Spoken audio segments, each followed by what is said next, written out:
की शुरुआत होती है और हम एक 13 साल के लड़के को देखते हैं जिसका नाम कोल है और वो एक बहुत ही डरपोक बच्चा है। लेकिन उसकी ये नादानी एक लड़की को पसंद आ जाती है जिसका नाम मेलेनी है और वो कोल की गर्लफ्रेंड है। खैर, जिसके बाद हम कोल को देखते हैं जो स्कूल की छुट्टी के बाद अपने घर जा रहा होता है। तभी उसकी क्लास के कुछ बदमाश बच्चे उसे घेर लेते हैं और उसका मजाक उड़ाने लगते हैं और उसे पीटने भी लगते हैं। तभी वहाँ पीछे से एक चमचमाती लड़की आती है जो उन सभी बच्चों को डरा धमका के वहाँ से भगा देती है और कोल को अपनी कार में बैठाकर उसे घर ले जाने लगती है। दरअसल इस लड़की का नाम बी है और ये कोल की बेबीसिटर है। अब क्योंकि जैसा कि आपने देखा कोल कितना डरपोक है, इसीलिए उसका ख्याल रखने के लिए उसके माता पिता ने बी को काम पर रखा है।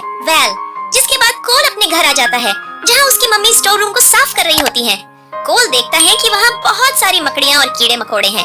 जो देख वो अपनी मम्मी से कहता है कि क्या आपको इनसे डर नहीं लगता? जिस पर उसकी मम्मी बाहर निकलकर उसे समझाती है कि जब तुम खुद मुसीबतों का सामना करने लगोगे ना, तब तुम्हें भी किसी से डर नहीं लगेगा। अब एक दिन कोल की मम्मी और उसके पापा वैलेंटाइंस डे मनाने बाहर जा रहे होते हैं और वो जाने से पहले बी को कोल का अच्छे से ख्याल रखने और ज्यादा मस्ती न करने के लिए कहकर वहाँ से चली जाती हैं। लेकिन उनके जाते ही ये दोनों कहती है कि अभी हमारा बस इतने से ही काम चल जाएगा। जिसके बाद वो लोग वहाँ से जाने लगते हैं।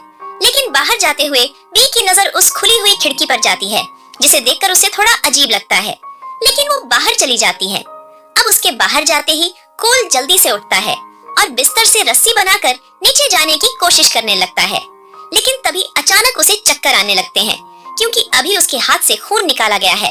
फिर हम देखते हैं कि पीछे से बी भी वहाँ आ जाती है क्योंकि उसे वो खिड़की देखकर पहले ही समझ आ गया था। अब इसके बाद जब कोल की आंखें खुलती हैं, वो देखता है कि आन लोगों ने उसे एक कुर्सी पर बैठाकर बांध रखा है। खैर, फिर भी उससे पूछती है कि तुम अपने रूम से भाग क्यों रहे थे?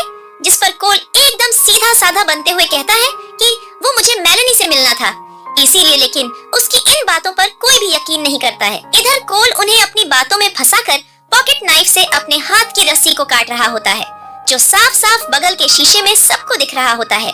जिस पर बी उससे कहती है कि अगर तुम बस मेलेनी से मिलने जा रहे थे तो ये चाकू तुम्हारी जेब में क्या कर रहा है? अब कोल के पास कोई और रास्ता नहीं बचता, इसीलिए वो बी से कहता है कि प्लीज मुझे जाने दो, मैं इसके बारे में किसी को नहीं बताऊंगा। और तभी अचानक वहाँ पुलिस की कार आ जाती है और वो गन लेकर सबको सरेंडर करने के लिए कहते हैं। लेकिन तभी मैक्स नाम का ये आदमी एक लोहे का हथियार पुलिस वाले पर फेंक के मारता है जो सीधा उसके आंख के आर पार हो जाती है, जिससे वो पुलिस वाला गोलियां चलाने लगता है और एक गोली एलिसन नाम की इस लड़की को लग जाती है।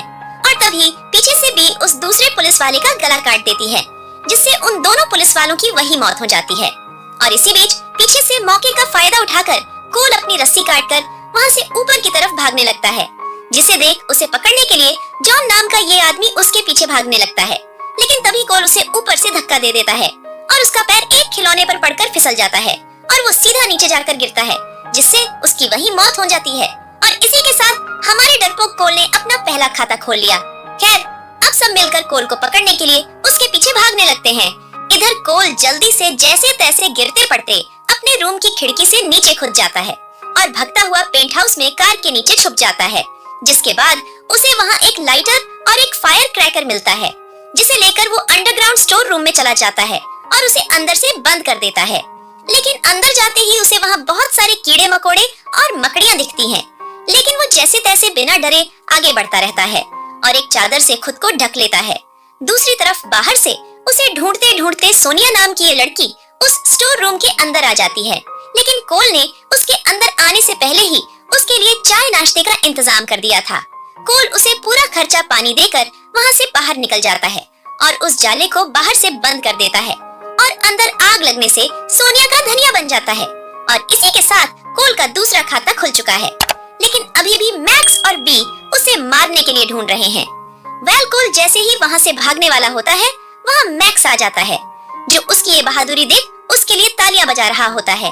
लेकिन कोल बिना टाइम वेस्ट करे वहाँ से भागने लगता है और मैक्स के सामान पर लात मार उसे भी मजा चखा देता है। जिसके बाद वो एक पेड़ ले ऊपर चढ़ने लगता है क्योंकि मैक्स फिर से उठकर उसके पीछे पड़ चुका है। मैक्स उस झूले की रस्सी की मदद से ऊपर चढ़ जाता है। अब कोल को कुछ भी समझ नहीं आ रहा होता कि अब उसे क्या करना चाहिए।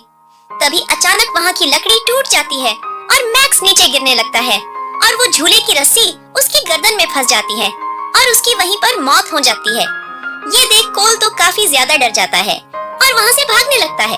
वो भागते भागते मेलेनी के घर में आ जाता है और उन्हें अपने कमरे से बाहर निकलकर नीचे देखने लगता है, जहाँ वो देखता है कि नीचे बी के अलावा और 5 लोग आए हुए हैं, जिसमें 3 लड़के और 2 लड़कियां हैं। वो लोग सर्कल में बैठकर ट्रूथ और डेयर वाला गेम खेल रहे होते हैं। उधर से कोल उन्हें बड़े ही आराम मजे लेता हुआ उन्हें देख रहा होता है। इधर गेम में बी को सबको किस करने का डेयर मिला है, इसीलिए एक एक करके वो सभी को किस करने लगती है। जिसके बाद वो सभी को किस करने के बाद सैमुअल के पास आती है, लेकिन उसे काफी अजीब लग रहा था क्योंकि उसने आज तक किसी को किस नहीं किया है। फिर भी उसे अपनी आंखें बंद करने के लिए कहती है और पीछे से बाकी सब लोग भी उसे चीयर कर रहे होते हैं को सैम तुम कर सकते हो। वेल तभी अचानक बी अपने हाथों में तो रामपुरी उठाती है और उसे सैम के मत्थे में घुसा देती है। अब भाई साहब ये देखकर तो ऊपर कोल की फटके 9,999 हो जाती हैं। इधर वो लोग शैतान से सौदा करने की बात कर उसके सिर से निकले खून को एक पीतल के बर्तन में इकट्ठा करने लगते हैं। फिर कोल ऊपर से देखता है कि वो लोग एक बड़े से बॉक्स को लाते हैं और बी उसमें से एक किताब को बाहर निकालती है और अन सभी को बताती है कि ये किताब करीबन 900 साल पुरानी है और पूरी दुनिया में बस एक ही बची है। तभी वो किताब को वापस बंद कर देती है और उन सभी लोगों से कहती है कि अभी काम पूरा नहीं हुआ है, अभी हमें ऊपर कोल का भी खून चाहिए। भाई साहब एक तो उसके सर में रामपुरी घुसा देख उसकी पहले ही फटके 402 हो रखी थी। अब ये सुनकर तो उसकी आते ही बाहर आने लगती है। वो जल्दी से भागता हुआ अपने कमरे में जाता है और जल्दी से पुलिस वालों को कॉल कर इसके बारे में सब कुछ बता देता है। लेकिन उसे पता था कि अगर वो यहाँ रहा तो वो लोग इसे भी मार देंगे, इसीलिए वो जल्दी से खिड़की खोलकर वहाँ से भागने वाला होता। तभी वो लोग ऊपर आने लगते हैं, इसीलिए कोल जल्दी से जाकर सोने का नाटक करने लगता है। फिर वो सभी लोग उसके कमरे में आ जाते हैं और एक इंजेक्शन की मदद से इसका खून निकालने लगते हैं। बी उन सब से क्यों जेल से भागे कैदी के माफिक हंगामा और मस्ती करने लगते हैं, जिससे हमें ये पता चलता है कि कोल और बी की काफी अच्छे से बनती है और वो दोनों काफी अच्छे दोस्त भी हैं। लेकिन बेचारे कोल के साथ आगे क्या क्या होने वाला है जो उसने कभी अपने सपनों में भी नहीं सोचा होगा। खैर अब इसके बाद हम अगले दिन कोल को देखते हैं जो मेलेनी के साथ स्कूल जा रहा होता है। तब मेलेनी उससे पूछती है कि क्या तुमने कभी सोचा है कि तुम्हारे सोने के बाद बी क्या करती होगी। मैंने तो कई टीवी शोज और मूवीज में देखा है कि बेबीसिटर्स बच्चों को सुलाने के बाद अपने बॉयफ्रेंड्स को बुलाकर उनके साथ कूची को करती हैं, जिस पर कोल कहता है कि हाँ शायद ऐसा हो सकता है, लेकिन मैंने कभी बी को देखा नहीं कि वो मेरे सोने के बाद क्या करती। फिर मेलेनी कोल से कहती है कि क्यों ना तुम आज रात ये ट्राई करो कि बी तुम्हारे सोने के बाद क्या क्या करती है। वेल अब इसके बाद सीन चेंज होता है और रात को फिर से काफी सारी मस्ती करने के बाद कोल अपने रूम में सोने चला जाता है, जहाँ वो मेलेनी को कॉल करके उसे बताता है कि आज मैं ये देख के ही रहूंगा कि बी मेरे सोने के बाद क्या क्या करती है। खैर अब 1 घंटे बाद कोल उठ जाता है और चुपके से जल्दी जल्दी सब कुछ बताने लगता है। लेकिन तभी वहाँ बी एक शॉटगन लेके आ जाती है और वो दोनों जल्दी से जाकर छुप जाते हैं। बी उसे हर जगह ढूंढती है लेकिन कोल उसे नहीं मिलता, जिसके बाद कोल और मेलेनी जल्दी से बाथरूम में जाके छुप जाते हैं, जहाँ कोल मेलेनी से कहता है कि मैं तुम्हें कुछ भी नहीं होने दूंगा, मुझ पर भरोसा रखो, मैं अभी तक 3 लोगों का खाता खोल चुका हूँ। तभी मेलेनी उसे एक जादू की झप्पी देती है। साला कोल तो झप्पी मिलते ही माचो मैन बन जाता है और बाहर जाकर चिल्लाने लगता है कि बी कहाँ हो, तुम हिम्मत है तो मुझे मार के दिखाओ। जिसके बाद कोल वापस अपने घर में आ जाता है और तभी बी भी कोल के सामने आ जाती है और वो कोल से कहती है कि मैं तुम्हें अभी नहीं मारूंगी, इसीलिए तुम्हें ज्यादा टेंशन लेने की जरूरत नहीं है। इसी बीच कोल की नजर उस 900 साल पुरानी किताब पर जाती है और वो उसे जल्दी से उठा लेता है और बी से कहता है कि अगर तुमने कुछ भी किया तो मैं इसे जला दूंगा। अब वो किताब बी के लिए बहुत ज्यादा जरूरी थी, इसीलिए वो कोल को ऐसा करने से मना करती है। लेकिन कोल अब कोल नहीं बल्कि एक्शन कामिन बन चुका है।